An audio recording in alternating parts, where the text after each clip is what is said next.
I still feel there are levels to this game. I don't really think he's ready for a world title fight. It flatters him, because he had nothing to beat. This Chris Eubank was drained because of the weight narrative is also incorrect. Some of the commentary that was being put out about this fight from some of the pundits was just ridiculous with respect to Conor, in my view, for what it's worth. Catchall would box his head off. How can Anthony Joshua be prepared for a world title shot against a live one in Fabio Wardley, who's full of confidence, by fighting Jake Paul for a big bag of money? I think Fabio will knock him out. With all due respect to Anthony Joshua, he's done at world level. If he's taking cocaine, he deserves the ban he's going to get, but I don't think he has. Hire the same lawyers as Conor Benn hires, and then you'll find yourself not getting a ban. Welcome to episode 147 of Talk Boxing with Simon Jordan, Spencer Oliver and Paul Smith. And today we're joined by the three-weight world champion, Duke McKenzie. Lovely to see you, Duke. Good to see you, Simon. There's only one place to start, and it's not going to be with Ezra Taylor and Willie Hutchinson's knockabout I just had on another show. We're going to start, of course, with the huge fight on Saturday night between Conor Benn and Chris Eubank. And I want to start specifically with an analysis of Conor Benn's performance. I thought it was a very calculated performance, with the emotional pressure that he had going into that fight, the way the last fight went. He had to dig deep. He showed a lot of character in that last fight. But in this fight, it was calculated. He was taking his time. He was taking the opportunities at the right time. Very good performance, taking nothing away from him. There's a lot of talk about Chris Eubank Jr. and where he was at. But in the build-up to this one, we all thought Eubank was back to his best. So, yeah, I thought it was a first-class performance. Duke, what did you think of Conor's performance, full stop? I think it's hard to gauge, to be fair. I think it's hard to gauge given what Eubank brought to the table, and the performance that Eubank gave. I mean, obviously, Conor Benn's gone out and he's done a job. He had a job to do. He's gone out, set his stall out, and he went out and he done it. And I suppose if you look at it like that, then it's a good performance on his part. But given what was actually coming back, yeah. Were you surprised, Paul, about the control that Conor exhibited at all times? I mean, obviously, 10 million quid from the first fight adjusts one's attitude, doesn't it, perhaps, if those are the numbers that we're led to believe that these fighters were getting paid. But there was a much calmer, more balanced, more, not sedate, but managed emotionally control from Conor, which then manifested itself in the fight. And he talked about it. But were you surprised that that was the approach that he took? Or that he could, in fact, do that approach? Yeah, I said before the fight, I fancied Conor Benn because of what I saw in the first fight. I'm not trying to make this about predictions or whatever, but after the first round like that, where you're out jabbing someone like Chris Eubank, who's got a brilliant jab, he's probably walked back to the corner and think, well, that was easy. And the next round's probably going to be the same. Why change it and why mix it up? I think he was after a bit of a fight, Conor Benn, but he boxed really well. And there's a lot of negativity about Conor Benn recently just because of how bad Chris Eubank was on the night. And I echo them sentiments, definitely. But he did box well, and he stuck to the game plan. He looked big, he looked strong, he looked sharp, and his jab was really good, and I felt the jab was key in the fight for Conor Benn. I literally posted on Twitter straight away after the first round, Conor Benn can't miss with the jab, and his jab was brilliant. He was landing at will, and that set everything up after that then for him. But I thought all in all it was a good performance for Conor Benn, and we'll obviously get to Chris Eubank next. In a second. Spencer, would you advocate for this new controlled balance? I mean, part of parcel of Conor and the thought process about Conor, insofar as we've seen enough from him over his career, and the levels that he's fought at, is this ferocity. And sometimes the abandon of controlling that emotion. Do you think that this was a game plan solely for the circumstances of this fight, or you think it's the way that Conor should present himself and manage himself for every fight going forward? Yeah, it's the way that he should present and manage himself moving forward, because a big problem in Conor Benn's makeup is controlling those emotions. And we saw that in the first fight. Sometimes the emotions take over, the game plan, and that's a big, big problem. But he done it there. And look, taking nothing away from the performance, yes, Chris Eubank Jr. was absolutely terrible. Looked like a totally shot fighter, to be fair. I think that making that weight had clearly taken its toll on him, and maybe probably long-term as well. I think that was completely evident. He was falling short with the jab. He looked like he was walking through treacle. He looked weak as a kitten. So it was a terrible from him. But from Conor Benn's side, he doesn't know that going in. And I think that, the emotions was a big part of the game plan, and he controlled that. He dealt with it. So I think that's a plus moving forward. Are we in danger of being lazy boys about calling emotions a decision to be able to engage at certain times during the course of a fight, because he controlled himself, knowing what was in front of him, and stuck to a game plan that Tony Sims had orchestrated because they'd seen perhaps the weaknesses in the first fight and they wanted to make sure that Conor was able to execute in a different way. But isn't the idea of Conor Benn's ferocity and unleashing it at the right times, is emotions the right way to describe it, boys? Or is it simply just a bit of maturity? It's a little bit of maturity, Simon, but also when you get into a fight, you know from round one just how strong the other guy is. So he maybe never felt threatened by Eubank, because he would have tested him physically. You know, leaned on him a little bit, started throwing a few shots, seeing how those shots, how Eubank responded to those shots, and he got the response because there was nothing coming back. The thing as well, when you take a smack in the face, that brings the red mist on and that makes you engage more. He wasn't getting caught. So there was nothing really coming back for him, so he could stay in sort of second, third gear. He looked sharp, he looked really explosive as well. He is explosive, that's how he fights, but there was probably just nothing coming back from Eubank. But there were points in that fight where he caught Eubank, and you know yourself, guys, when you get your opponent and you hit him, and you know whether it's time to pick it up and go for it or whether you hold back a little bit or whatever. Sure. He done that. He didn't take that, the emotion sometimes can take over that for Conor Benn, where he catches him with a half a decent shot and thinks, got him, jumps in. That's where you make the fundamental mistakes. He didn't do that. He sat back, he was picking his shots, and then that 12th round, he nearly got the job done. So when you're looking at that, you go, that's very calculated, and he showed me something that I've not seen from him before. He probably also, there was rumours, obviously, that Eubank was struggling to make weight, right? His dad has been his champion saying that from day one. My son can't do 160, and obviously, Benn would have fed off of that, because once you know your opponent can't make weight and they're going to be weak, you feed off it. Psychologically, you feed off of that. Yeah, I mean, a lot of us have listened to the ruminations about what happens next for Conor. Obviously, Eddie Hearn was making a lot of noise about shoehorning him in for a world title shot. But before we discuss it, let's have a listen to what Conor himself was saying post the fight. I feel like I'm going to go home and cry. I feel like I'm going to go home and cry, because it's just... Oh, man, it's been hard. Facing my first loss, coming back from adversity. It's things you got to do.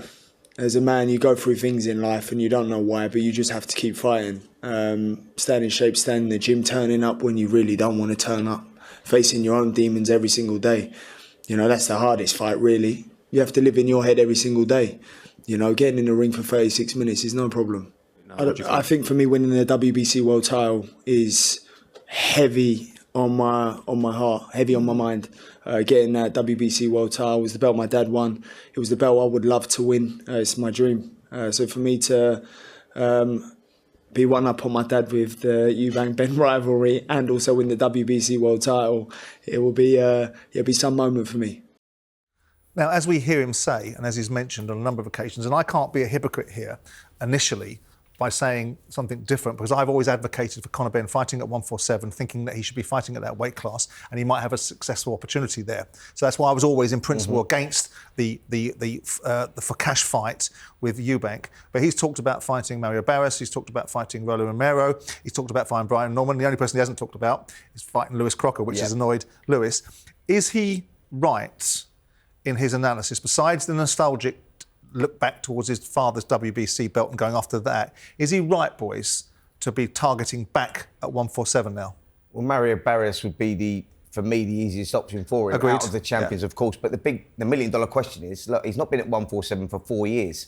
He's built up, and he's not just put on weight, he's put on muscle mass as well. And to lose that weight, we've seen it with fighters in the past when they've gone up in weights. I think the Roy Jones Jr. is a classic example of that, going up to heavyweight. As soon as he come back down, he was never the same fighter again. And I think we're not talking about going down one weight division here. I think Conor's future, by the way, is at 154. Obviously not 160, but I think 154.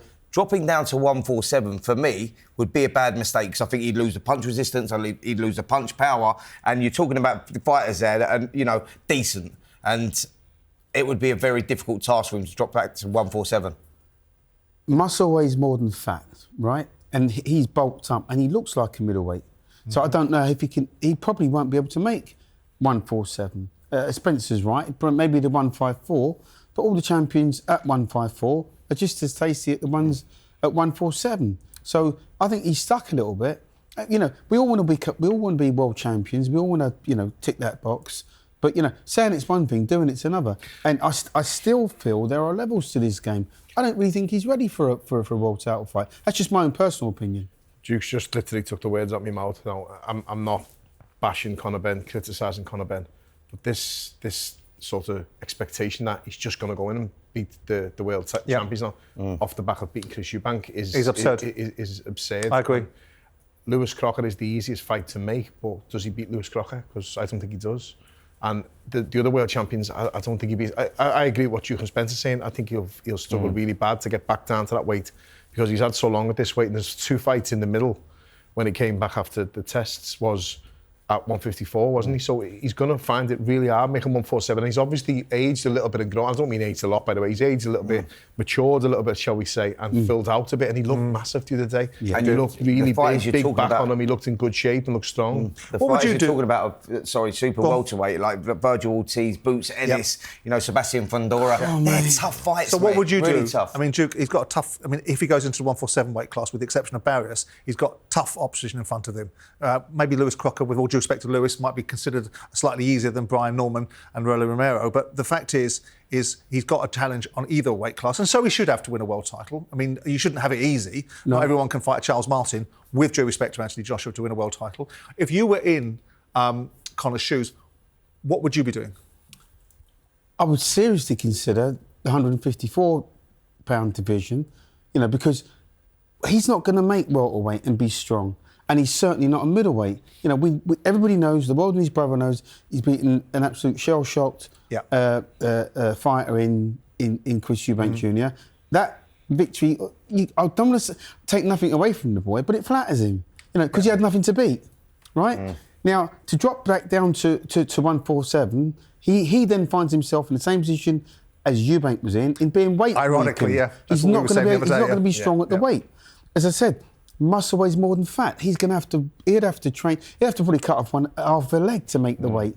The 154 weight division, where there's Virgil Ortiz and other good champions, good solid champions, I don't think Eubank's going to beat these guys. Both of you guys have had to make weight, as I have as well. And we know that, we know the ramifications if you make the weight and you don't get it right. And it's like, you are like what Chris Eubank Jr. was there, and I think dropping down to 147, I feel that he would be in that position. Yeah, and there'd be nowhere to go with it. My point of reference to making weight, Spencer, when I lost my first world title, I got to the weigh-in and I was a quarter of a pound overweight. It was at the Odeon Leicester Square in the West End. I was a quarter of a pound overweight. Do you know, I skipped for an hour to make weight.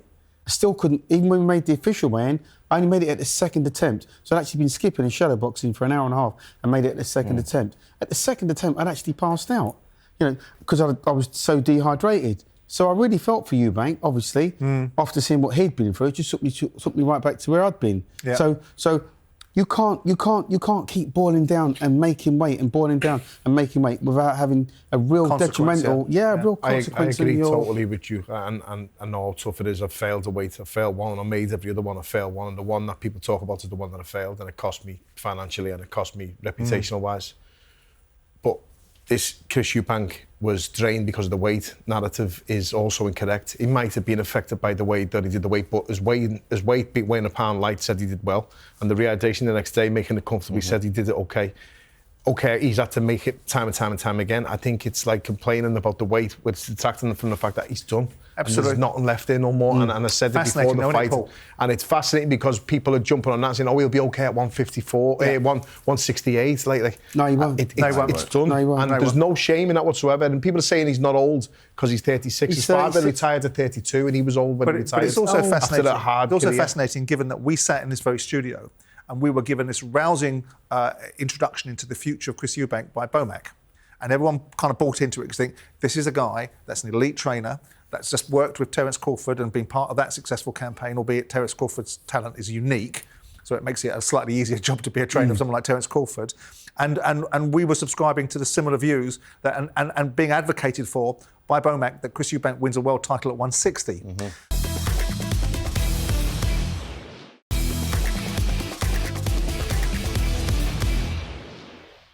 There was a lot of noise. I don't know what you guys thought, and I'm going to throw to a piece of VT in a minute with Dave Allen. But before I do that, some of the commentary on Saturday drove me insane. some of the nature of I thought, I don't know what's happened to Adam Smith, whether he's suddenly bought into the fact he's the voice of boxing, but some of it was hysterical, and I really like Adam. It was over the top. And it appeared to me some of the observations, I like Tony as well, but some of the things that Tony was saying were just utter nonsense. And I know I'm really delving into an area that people I'll get smacked for, but some of the commentary that was being put out about this fight from some of the pundits was just ridiculous. And the reasons why I wanted to say that is because I want to throw to what Dave Allen has said, because this to me was a breath of fresh air against some of the nonsense I was listening to on Saturday night. Listen to Dave after the fight. These are my honest thoughts, right? I think Conor Benn's sound, like I know him quite well. Eubank shot to bits, done, finished, terrible. He was awful, he was terrible. I'm not a great fighter, but he was terrible by his standards. He was awful, he was terrible, he was shot to bits, his balance is gone. Every time he got hit in the head, he looked startled and looked like he didn't want to be there. His jab, he was snatching at it, he didn't want to get it.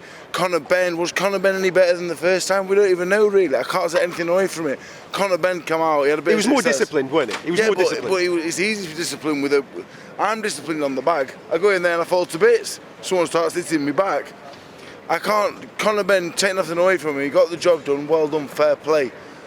I can't take anything away from it. He lost to a faded Eubank, and then he just beat a shot to bits one. That don't make that. He's not 147. He's not 147 champion elect on the back of that. No, can he win a world title of 147 now, though? Maybe, but the champions aren't.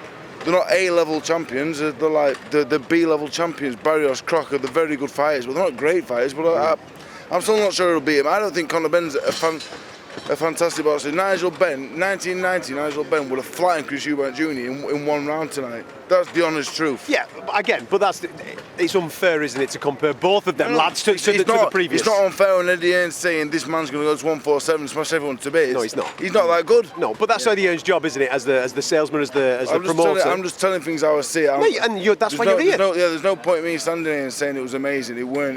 But he's got the strength and the tenacity and the belief to be a world champion at 147. I sold 8,500 tickets at Sheffield, not because I'm a great fighter, because people like me. They've done 70,000 in here tonight because of the story with the dads. Yeah. Amazing. I thought it made loads of money. What we saw in there tonight weren't world-class boxing. No. Weren't even close. Not even close. Wasn't even close. Not close. And they're saying he's 147 elect champion. Not even close to being world title. No, I think we agree with that. Poor. But both of them weren't great. Eubank was terrible. Benn didn't do anything amazing. He just beat a shell of an old man up. What that is authentic and unfiltered. Mm-hmm. What that is. Yeah. And that's a real, I think, proper analysis. It's interesting how narratives change, isn't it? And I don't want to dig up the past. I'm very pleased for Conor. I know it meant a lot to his family, and I really respect Nigel and like him a lot. And I'm delighted that they've won, with no malice intended towards Chris Eubank or his father. But there is a narrative that 2 or 3 years ago, Conor was a pantomime villain, and no one has yet answered the question as to how he managed to get out from underneath and why we haven't seen the findings of that particular case, because it's his gift, and no one appears to have been sued for the loss of earnings as a result of spurious claims. So all of that's slightly curious, and the fact that Conor is now the people's champion is a strange narrative, but notwithstanding it, fair play to him. Brutal honesty from Dave Allen. I think right on the money and dial down the hysteria. And of course, Eddie's job is to hype up the opportunity and create an outcome. There's no part of me that thinks Conor should be a shoehorn in for a world title fight at 147. But do we think with Conor that we've got, at some point, a future world champion in the making? Well, because I did once. Listen, time will tell. I think that, the kid is improving all the time. But you're talking about like massive jumps up. You know, you go, let's see Conor in, with someone of some sort of substance at that weight division. If he gets matched right, then he can win a world title, can't he? Let's say, look, we talk about Jack Catterall. Jack Catterall sort of gets overlooked a lot. Let's see Conor Benn in with Jack Catterall. There's your fight. Then you'll go to, is he going to be world class? There's no chance he takes that fight, is there? Yeah, of course there's not. No. Of course they're not, because they're going to try and boycott that to go on for a world title against one of these champions, whether that's Lewis Crocker, whether it's Mario Barrios, or one of those guys. He's called out Devin Haney and all those guys. Don't go near Devin Haney, by the way. I think that's the issue, Spencer, why he's boycotting it. He hasn't won the British title. He's just boycotted all of that. Bypassed all of that, should I say, not boycotted. And he's going to try and go in straight at the deep end for the world title. But there's an old saying in boxing, there's an old sort of code in boxing that you have to pay your dues on the way. Yeah, absolutely. And paying your dues is usually going for them titles. And I'm not just saying because a guy had one or we had one. It's not about that.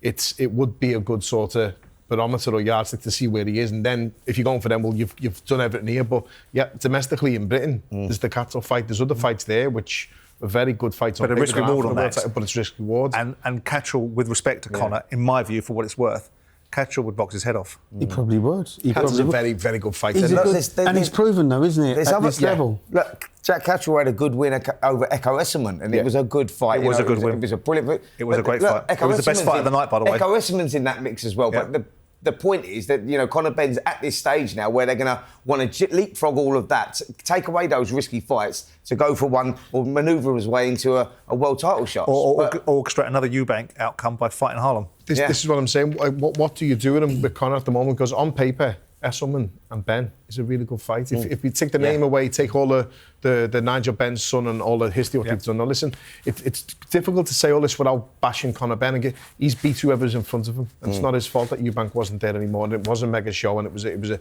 nostalgia, and it all sold. And I was at the first one and loved it. And I watched the second one. I was glued to watching the second one because I wanted to see what happened. And after one round, it was clear to see. Evident, yeah. It's not his fault that he is where he is at the moment, and he's absolutely smashed it with the payments that he's had. Yep. But he's got to now try and maximise what he can achievement-wise, and he will want to do that because he's a young, hungry lad. But whether he can do that or not is what we're debating. And can he jump in for a world title at 147? That's the question. But Eubank Senior had been saying for as long as I can remember, his son can't make 160. He has to absolutely boil down, near enough kill himself to make the weight. And that's exactly what you saw at the weekend. Duke, I think that was evident, and I think we've seen that in his last couple of fights. And there'll be a lot of talk about him making 160 since 2019. You go, but as we get older, and you guys know, it's harder to maintain that weight. And we saw the struggles that he was having there. And you go, like, you know, that takes its toll on the body. You know, and at what cost? You know, has that cost him his career moving forward? But let's talk about Chris Eubank Jr. Because obviously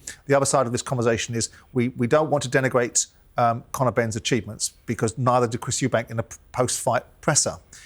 Interestingly, he did on his own, which was interesting given his father seemed to want to pop up all the time when it was before the fight. I made the observation again from the position of not the same value as the opinions that you give, but that he wasn't fit for purpose. I mean, a lot was made of the weight. Spencer makes the argument, and rightly so, that this guy's fought at this weight since 2018, since 2018 was the last time he fought a super middleweight. It wasn't against George Groves, wasn't it? And people said he was too small at that weight. You know, you've got Bone back in here, his trainer. You know, when we all know that people talk in forked tongues in terms of press conferences or media stuff to be able to get an outcome that they want, absolutely denying the fact that he should be fighting at 168, was going to win a world title at 160 and make this weight easier. And with the problem the first time was it wasn't managed properly. Was it weight, or was it just Father Time has caught up with him, or was it the consequences of the fight that he was in first time round has drained so much alongside the weight, alongside age, and all those three factors have just brought you to the end of the road and go, with due respect to Chris Eubank, that's why we're in this position and that's why the fight went the way it did? I think the weight has speeded up the process, and Father Time has now caught up with him, because what I was looking at there was, like, you're looking at Chris Eubank Jr. Not only was his timing completely out and he looked slow and sluggish, he couldn't see the shots coming back again. The coordination was gone, and that's a key factor when you know a fighter's a shot fighter. You see his legs are not working together, and you look at all these little bits in a fighter and you go, that's a fighter that is got old overnight. I agree totally. Them signs were there 3 fights ago for me, 4 fights ago. But this is what I'm saying. Against Liam. In the last fight, if you're getting caught and hurt off Conor Benn in the last fight by a welterweight, you should never be catching or having asking questions of you. He got stiffened up a couple of times. This is the same fellow who took the shot we just said off George Groves, who's a massive puncher, super middleweight. Arthur Abraham, Korobov, he's been in there with massive punches and never been affected. I've sparred him. I know how tough he is and durable he is. He's a tough man, durable man, but he's been hurt by Conor Benn, and it's flattering Conor Benn in the sense that he's a massive puncher. But I said, I'm not criticising Conor. All he can do is beat who's in front of him. But the punch resistance has gone, and that comes with age. Listen, it does come with weight as well. That's the difficult thing, isn't it? Yeah. It does happen with weight as well. But I think he's 36. It's age. He's 36, and you know, when you can't pull the trigger when you're 36 because you're shot worn now and you can't make weight, you know, and it's also the build-up that he's had into making weight. You know, over the weeks and the months that he's been trying to get his weight down and drag down, do you know your whole body just goes really slow? It's almost like you're going to slow motion. But it ages you, Duke, as well. Yeah, you walk slow, you talk slow, and you just can't. It's just gone. I mean, a lot of people were saying that the moment they saw the weigh-in on Friday, a lot of money went onto Conor Benn, Eubank, because he didn't onto Conor Benn because he didn't look He didn't look great. I thought when I saw him come into the ring, besides looking like that outfit he was wearing was a cross between Frank Lucas and Frank Spencer, I looked at him and thought, I'm not sure about that. He doesn't look great at this particular weight. He looks so thin and almost emaciated. During the fight, it was heard. I mean, obviously, we've now assessed it from the first round. We looked at Chris Eubank, went, first round tells you all you need to know. But beyond that, he was heard saying in the rounds, tell me when it's the last minute of a round. What's that telling people? That he wants to catch a judge's eye. He recognises... Just nick around. Yeah, just nick the rounds. Just nick the rounds. Because, you know, sometimes with certain judges, if the rounds are quite close, that last 30 seconds can be so important. It catches the judge's eye. And if he's indecisive about which way he's going, he goes, another round for you, One thing about I think corners, that was the game plan for him. Sorry, Spence. One thing about the corners, mate, I don't know whether anyone heard it, but after, I think it was 6 rounds, Bolmack said to me, how you feeling? And Eubank just said, like, and I thought... He's done. Yeah. And I knew anyway, you know by what you're watching, but if you can go back on the footage, you'll find it. But at the end of round 6, I was watching on the telly back home. I wasn't like Spencer in the Frank Lucas seats, to be honest with you. I was at home watching it, and I you was can hear it clear as day. How you feeling? And all that. And he says, like, I mean, it's the way he says it. It's like he says as if to say, you know, I'm feeling, and I'm done. That's a big, that's a big worrying sign. Well, we can ruminate about it, but let's hear from Chris himself in the post-fight press conference. From that first round, I realized that I was mistaken. But it's okay. You know, I'm a fighter. This is what I do. Regardless of, you know, the dangers and the risk, you know, we go to war. That's what we do. I tried my best. Conor Benn put on a hell of a fight. He had a great performance. He did everything that was asked of him. And I congratulate him for his performance tonight. You guys saw what I was in there tonight. I thought that, you know, once those bright lights hit and that round went and, you know, I was in there, that, you know, I'd find something. And I tried hard, but it wasn't there. And Conor was strong and he was fast and he was tough. And congratulations to him. Last one from me. You sound like a man who might be done boxing. Is that something you're considering tonight? We're not talking about that right now. First of all, I thought that was a very honest and respectful and magnanimous and gracious press conference. I thought he was very stylish and sophisticated in his thinking and didn't want to take anything away from Conor Benn and gave all the credit to Conor Benn. He talked about having to go to hell and back to get into the ring with, my understanding is an underlying medical condition. This might be just gossip and rumour from the industry, but it's from a relatively decent source, that there's an underlying medical condition, whether it's an inflated level of IBS or something of that nature, which has caused him to be impacted upon. Are we now saying, and I hate to do this, but it's part of the conversation that everyone will have, it's like, is a manager going to get sacked? Is it time for Chris to hang up his gloves, Duke? Absolutely. You know, he's got nothing more to prove, not to himself. And, you know, 10 million quid can make you feel very good, you know, after when all the dust has settled and you look at your bank balance and you go, you know what, it was actually worth it. You will always struggle to make weight, or you always try and do weight while you're winning.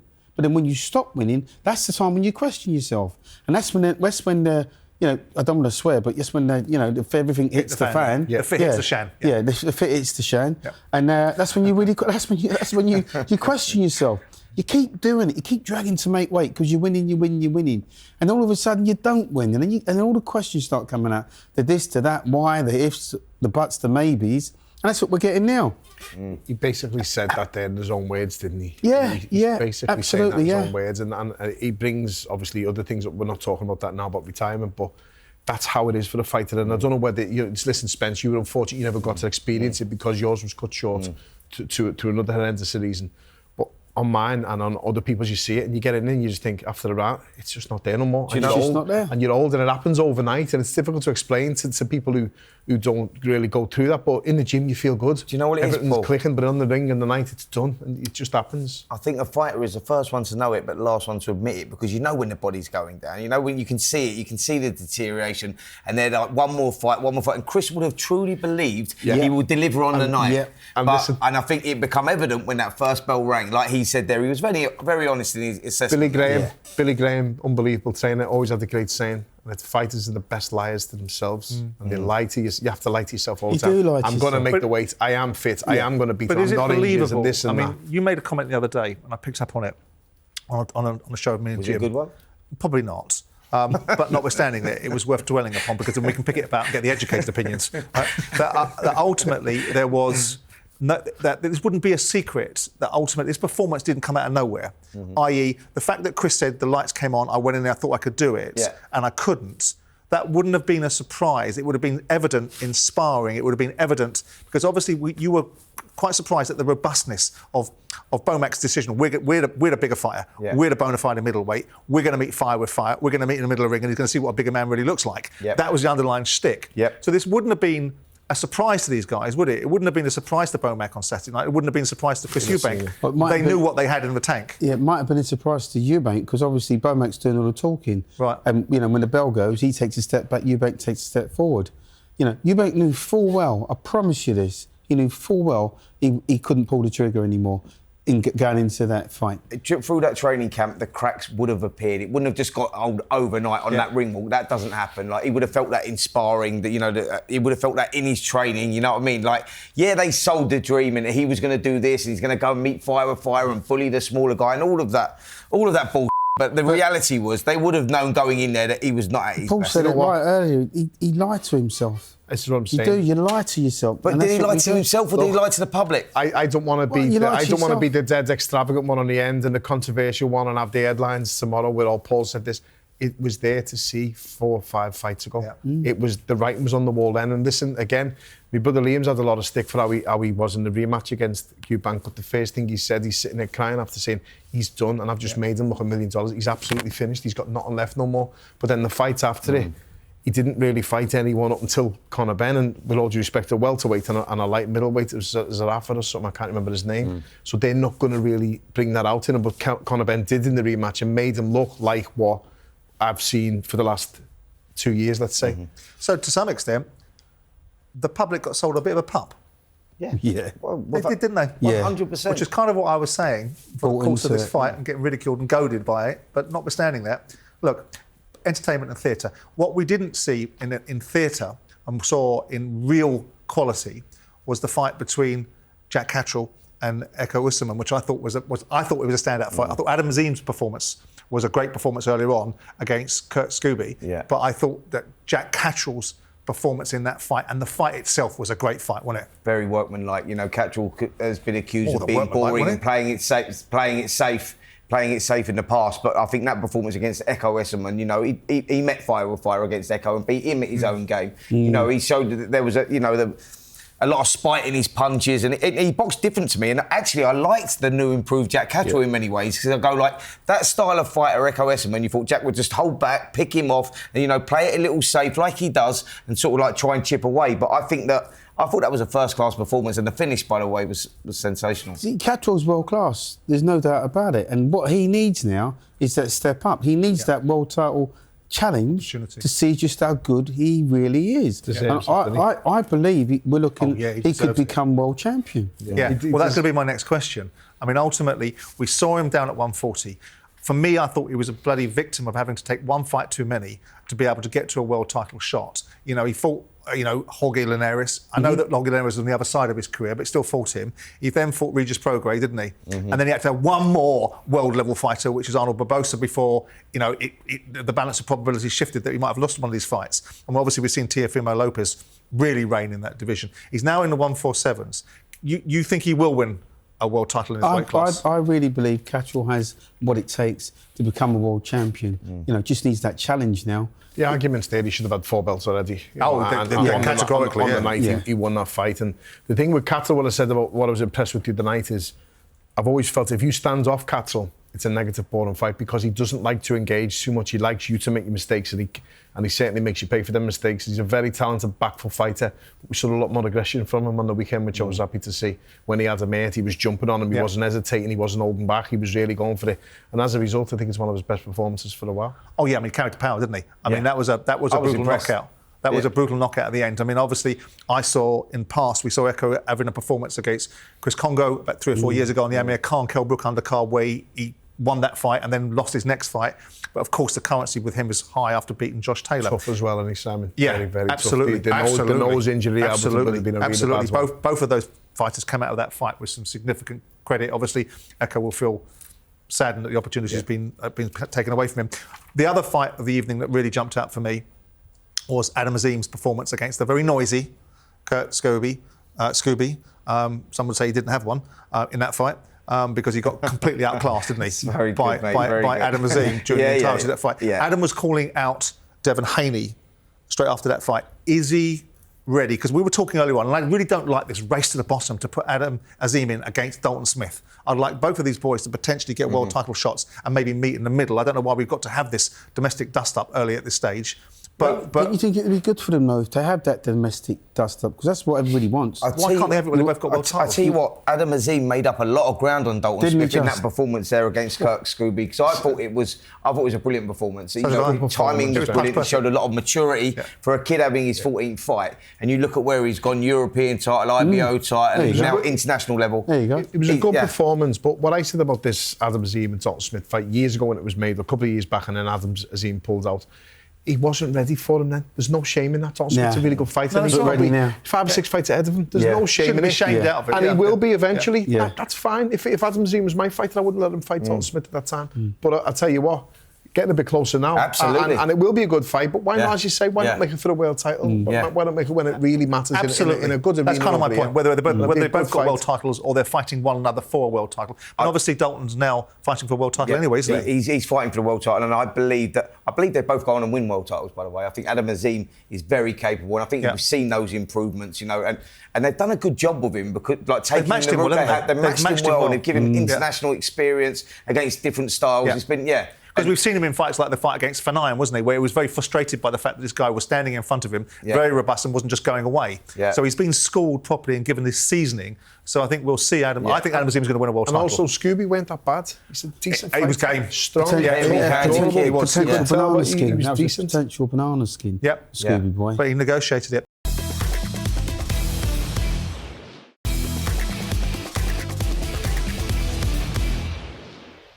One person who most categorically isn't going to be fighting for a world title anytime soon is your mate, Anthony Joshua. We now got the news that I think has been bouncing around for some time, which is Anthony's going to fight Jake Paul. Yes.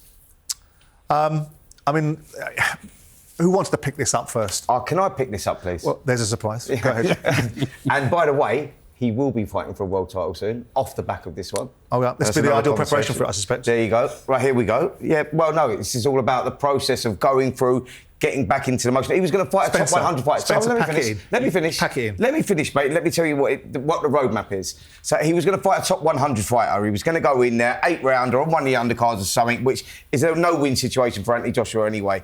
This fight actually would probably be easier than the fight he was going to have. And the difference here is, and you'll understand this, you're a businessman, so you'll understand. He's going to get 50 million quid for that or 1 million quid for that, going through the same process.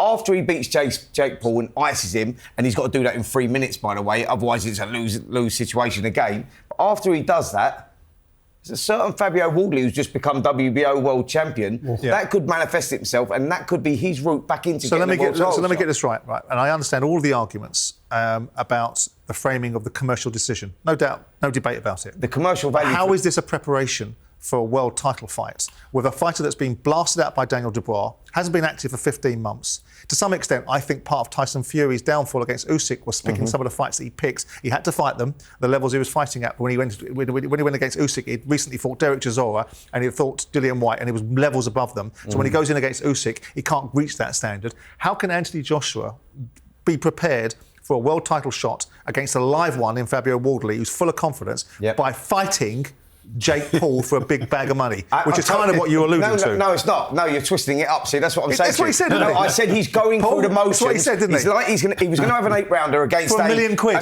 Tomato can anyway. He was going to do that. Yeah. Now he's going in against Jake Paul and getting 50 times the amount of money. So from a business point of view, we're ex-fighters. You go, that's called prize fighting. But this isn't a tomato can. This is a stuffed But Simon, it doesn't matter what fight it has. He just has to go through that, getting his hands up, doing the ring walk, getting in there. He's at that stage of his career. You don't need tough warm-up fights to go into a world title fight.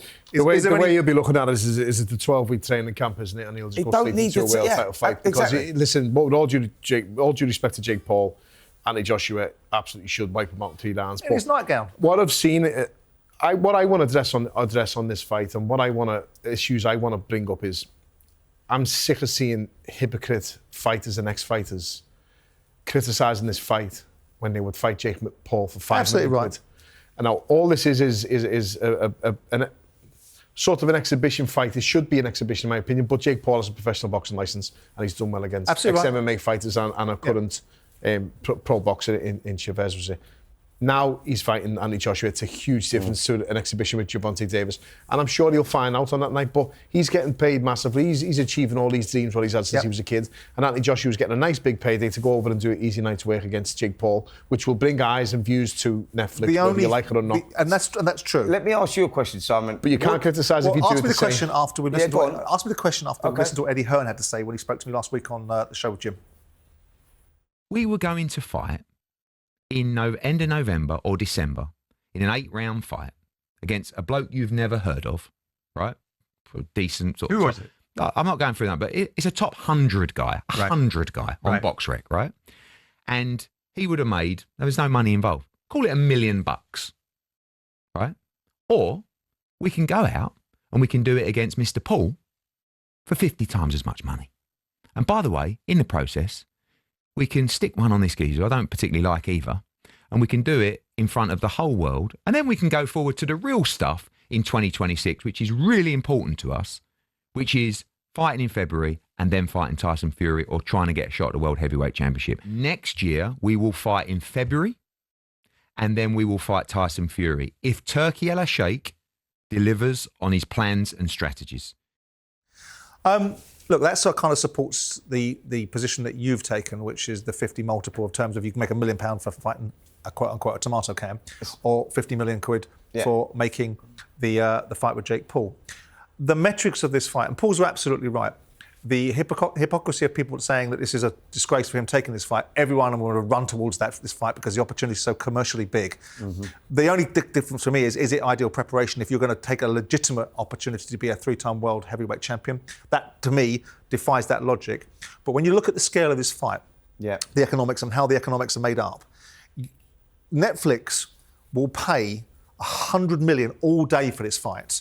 Because the reasons why they'll pay it, so you boys understand the metrics of how this works, is when they put Mike Tyson on against Jake Paul, they managed to achieve an extra 2 million new subscribers. The lifetime value of a Netflix subscriber is $900. That means out of paying Mike Tyson and Jake Paul, the reported 90 million that they paid them, they generated 1.8 billion in additional fees for Netflix. So the growth of their subscriber base makes the metrics of this fight work. They'll pay it all day. It moves them more into sport and alongside the entertainment side of things, because we all know what this is. This isn't real sport. This is entertainment value. The sport factor is that we think that Jake Paul's going to get knocked out of the ring. But when it comes down to it, there's no real legitimacy behind this fight, behind a big bag of money. So that's the scale that it's at. Even the Saudis won't pay this kind of dough for that kind of fight. And it's not because Jake Paul's got 100 million followers on YouTube, because it is about YouTube revenues. This is about Netflix's model. They've got 300 million subscribers. They got 2 million subscribers from Mike Tyson.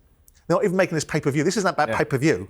This is simply about the fact they get 2 million more subscribers at a lifetime value of $900 per subscriber. Get the numbers. 1.8 billion future revenue for Netflix against paying Anthony Joshua and Jake Paul 100 million quid. That's how that deal works. Absolutely. And that's why it works. Absolutely. And every bugger that says they wouldn't take it would take it. So everyone's a win-win, including Anthony Joshua, who says, yeah, listen, so it's an easy win fight for me, and I'll go through that process and hopefully get a world title off the back of it, with Alexander Usyk looking likely now to, relinquish all these titles. I wanted to ask you about AJ becoming a world champion. You've always been strong about him not becoming world champion. No. Let me finish the question. No, he won't become world champion again. So you don't think he does? No. So if he gets the opportunity against Fabio Wardley next, it's not a winnable fight? I think Fabio will knock him out. Yeah, no, but is it not a winnable fight? I know Fabio. Fabio you starts can make fight. an argument that any fight's winnable, whether someone can I execute just it or want not. to see if you're turning a little Look, bit. I was the only person in the room for about a year that turned around and said, Jermaine Franklin, Robert Helenius, Otto Wallin, Francis Ngannou, I don't care. Yeah. Someone puts a live one on him, then he might have a problem. Now, I didn't expect it to go the way it did against Daniel Dubois because I looked at the confidence and the emergence of Daniel Dubois in not the same way as I looked at it during the course of the fight. But with all due respect to Anthony Joshua, he's done at world level. He ain't winning, in my view, he ain't winning a world title. You don't see Anthony Joshua becoming world champion in 2026? Nope. Do you boys? I said this recently, pre-Dubois and pre-Wardley Parker, you'd say it was all day for Anthony Joshua to beat Fabio Wardley. Nowadays, it's a different story. Oh, he would be the underdog. And the confidence of Wardley now being a champion Duke, is going to be through the roof, isn't it, mate? Yeah, but don't you think that AJ v Wardley is a 50-50 fight because AJ's experience on this side, because, you know, don't forget, we're looking at a new champion in Wardley because he's been elevated, right? Sure. To champion now, right? But also let's be clear on the fact he's been elevated because he's won the world title, really, because he should have been fighting Joseph Parker for the WBO belt. Usyk should have vacated 2 months ago rather than around playing hide and seek with himself. Then that would have been a legitimate world title win because it's not fair for people to say Fabio Wardley's been elevated in the same way it wasn't fair when they said it about Daniel Dubois when he beat Filip Hrgovic. I think they're both. I think they're both deserved world title wins. Me too. I think Dubois beating Joshua for the IBF was. Well, he already had it that time. Because he beat that was his Hrgovic, crown and night or Hrgovic. But I think this is a deserved world title. Is Joshua training with the Usyk camp now? Yeah, he's training with the Usyk camp. If he's training with the Usyk camp and there's a marked improvement on his performance, he could quite easily clean up again. Listen, what I'm saying is, if there's a route back to a world title and let's say, we don't even know that's going to happen, but I'm saying, let's say that opportunity manifests itself, that's a winnable fight for Maybe. You can't say it's not. But is it fair for me to say, as being the only person in the room that's been nowhere near a boxing ring, so I choose my words with reverence towards yours, is it fair to say that there's fuck all wrong with Anthony Joshua physically? There's never been anything wrong with Anthony Joshua physically. It's about the psychological approach. And the moment Fabio Wardley steps in the ring with zero amount of fear towards Anthony Joshua and lands one on him, he's going to be taken back to the space he's been in previously, which was my argument about PTSD 18 months ago. You've got a strong argument, but it's a winnable fight. OK. One other last question about this Jake Paul fight. Do we have any feeling of concern about the fragility of this potential situation for Jake Paul's health? In terms of, I spoke to Eddie about it yesterday. Not sure he's too worried about Jake Paul's health. But we're seeing it being sanctioned in Florida. We know that Florida is one of those commissions that sanctions is kind of the Wild West. It doesn't seem to have the same level of standards that perhaps other commissions should and do have. Do we feel that boxing risks putting itself into a situation? Because I mean, Sam Jones was saying to me yesterday, this guy could get killed in this ring quite easily. He could. AJ really knows that this is not a real fight. He could really come and start. And it's an 8-round fight, right? Not a 10-round fight. Why is it 8 rounds? They'll probably have 16-ounce gloves on. 8 rounds. No, there's time for 10-ounce gloves. With normal boxing rules, and you just look at it and I go like, the worry for me would be that if Jake Paul would be able to get through a few rounds, and then you go, then it could be a danger to his health because there is, you know, ramifications from taking blows like that off Anthony Joshua. But I think the fight could be done quite quickly. And when you're talking about the dangers and death and all that, I don't see it like that because I don't think that Jake Paul will be able to hang in there long enough to get any sort of serious harm. But don't you think because it's only an 8-round fight, he's going to mess around, tie him up, and hopefully nick a few rounds? Mate. No?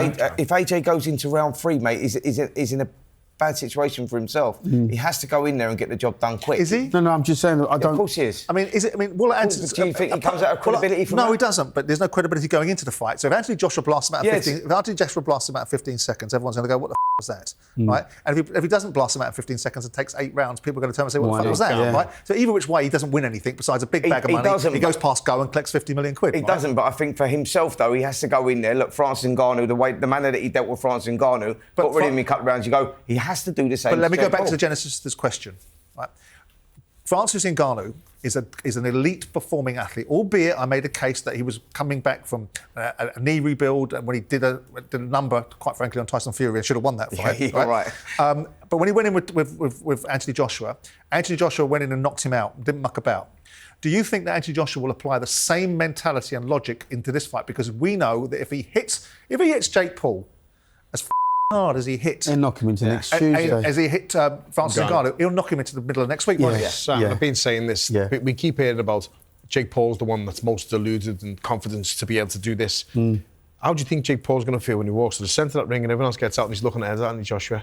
And with all due respect, we've seen what Jake Paul's done in the past with fights where it takes a lot to get. It takes a lot of balls to get in that ring. It does. He's not a fighter, and now he's become a fighter. But he's not a born fighter. He hasn't done this as a kid. Kicks in. The reality's going to kick in the minute you walk to the ring and you'd expect. Do you think so? Davis, but he's run to this, and it's Anthony Joshua. He's run to this fight though. He hasn't been wooed. No one's been pitching him a woo. No. He's the one that's run towards the fight. Is he a genuine heavyweight? He doesn't look that big. He looks like a cruiserweight. This is no Chavez. This is no Tommy Fury. This is no Gervonta Davis. You're going to go to the centre of that ring when everyone gets out and you're going to look eye to eye with Anthony Joshua. It's going to hit him then. But they'll bulk him up to 221 and they'll put him in with a bunch of seasoned, bigger fighters in sparring, and he'll be a bit more seasoned than he has been recently, hasn't he? AJ's been told that he can come in at no heavier than 245, which was the last Usyk fight, was the last time he weighed that. Yeah. You know, so you're looking at, it's not a lot of weight that he's got to drop, but they want him in as light as possible, and he will come in at probably 220. But this isn't going to make any difference anyway.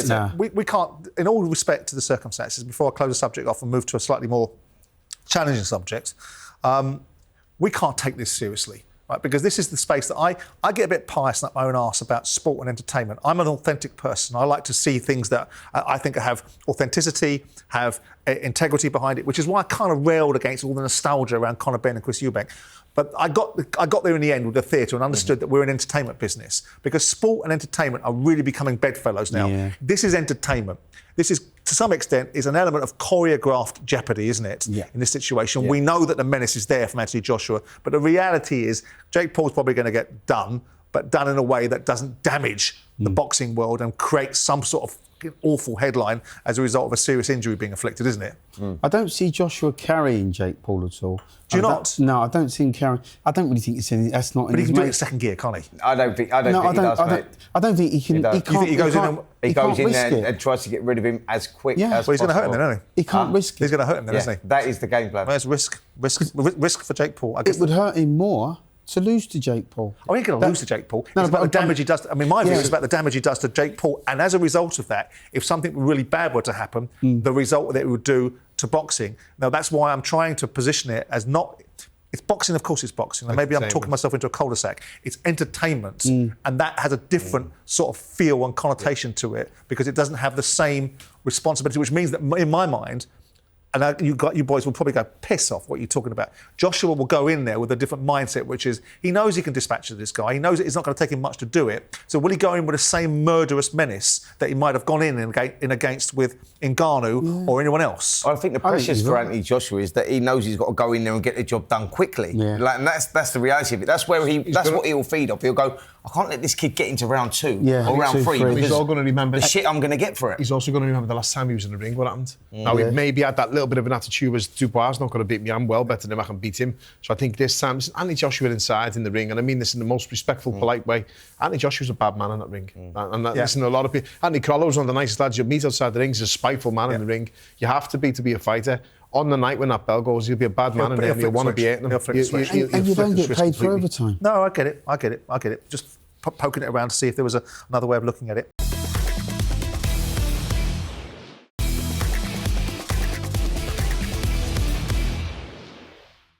Hopefully, I know this is biased, given the circumstances, but hopefully there'll be another way to look at this, because we've had some surprising and disappointing news about Joseph Parker.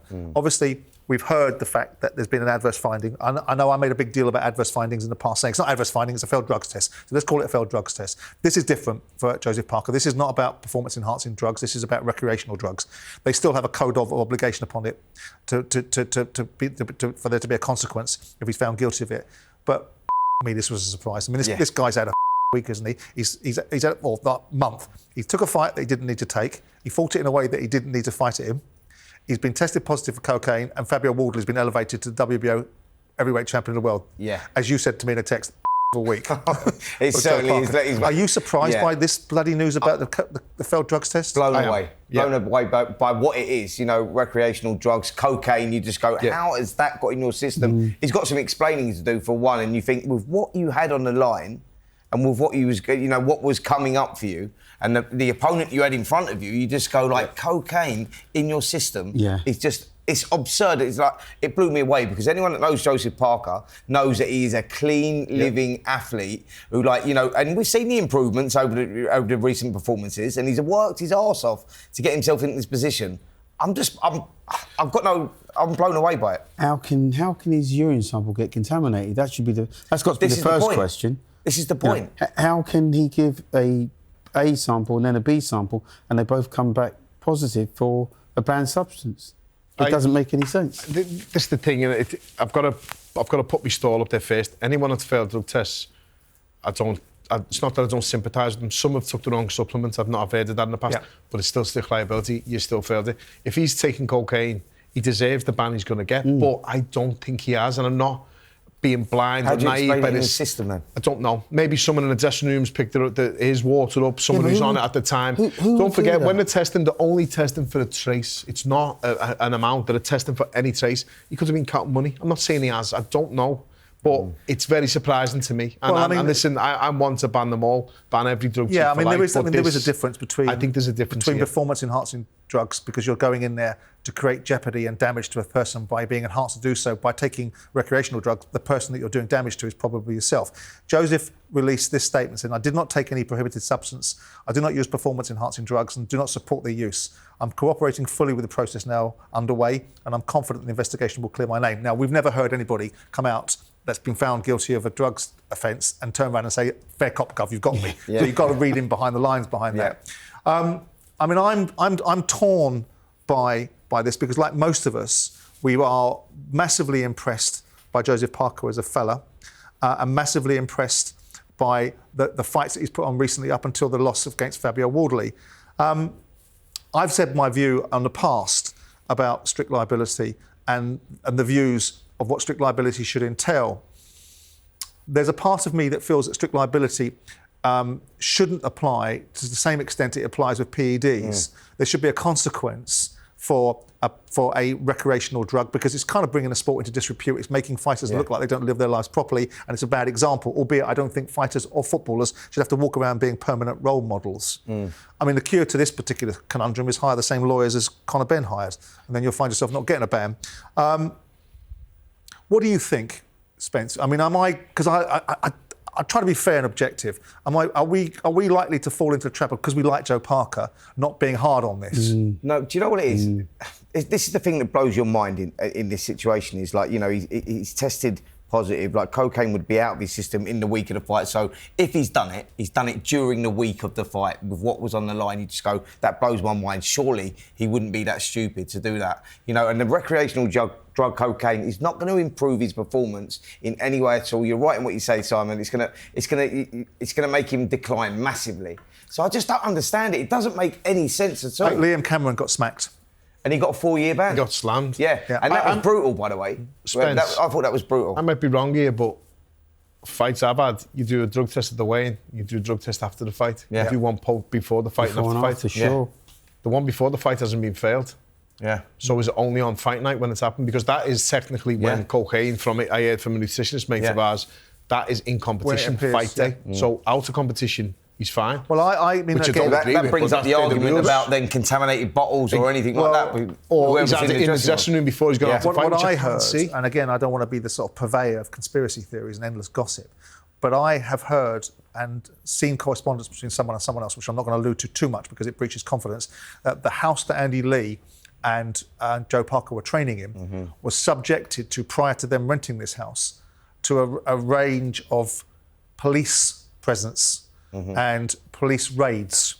Now that then leads you to conclusion what might have been in that house and what the environment they might have been in might have created an ability to contaminate. What that does mean is that there's not enough professionalism about what fucking environments they're training in and where they're living, if that were to be true, because surely to Christ, if that house was being raided by the old Bill prior to you renting it, you wouldn't want to put a potential heavyweight champion of the world there, would you? Absolutely. And, you know, like Paul's saying there, we're talking about testing being done before the fight and after the fight here. And, you know, he's failed the testing after the fight. And you go, so that whole contamination bullshit about, you know, something that could have been substance that could have been in the house. Well, no, because we're talking about testing that's done after that. So, yeah, I think... Well, let's see how it plays out, because ultimately despite our own perhaps individual biases towards the fact that we like Joseph Parker, there has to be some consequence. And whether Joseph can produce enough of a strong evidential position to get himself up from underneath remains to be seen. I hope personally he does, but we'll see. Listen, someone who doesn't need anything other than plaudits right now is the person I mentioned a moment ago, who's just been given, not been given, won the heavyweight championship of the world by beating Joseph Parker, Fabio Wardley.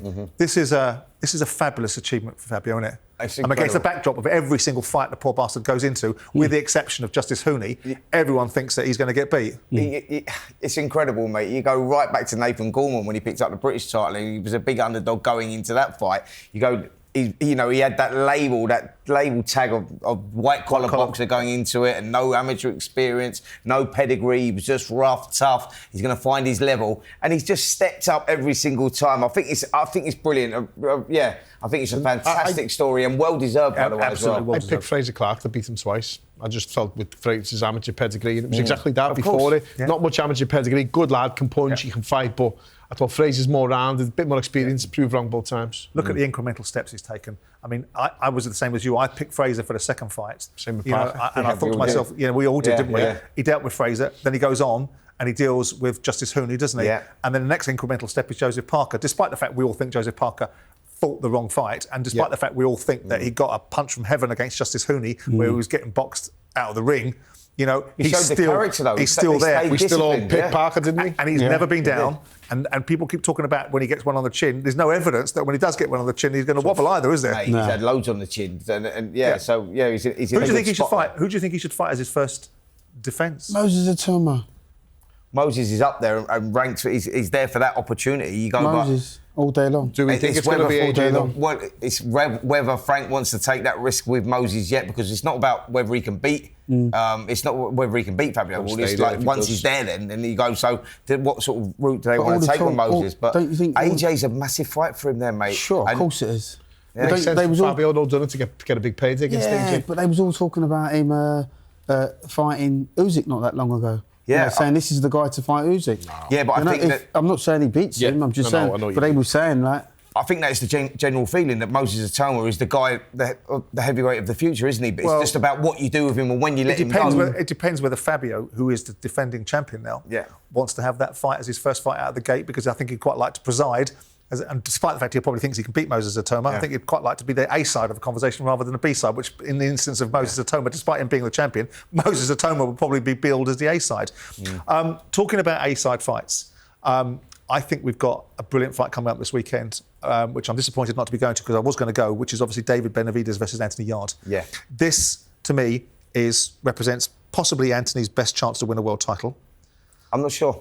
You don't think so? Listen, he's been in with two formidable world champions before, in Kovalev back in 2019, also against Beterbiev, where he put up a great fight as well. But this David Benavidez, this guy can fight as well. Look, he's never knocked anyone out, by the way, at light heavyweight. Since he stepped up, two fights have gone to points, but he is a phenomenal fighter, not just a heavy-handed kid, but, I mean, his boxing IQ's brilliant, hand speed's good. This is a tough night for Anthony The Yarde. Mexican monster, they call him, Spencer, don't they? And that's exactly what he is. He's a monster.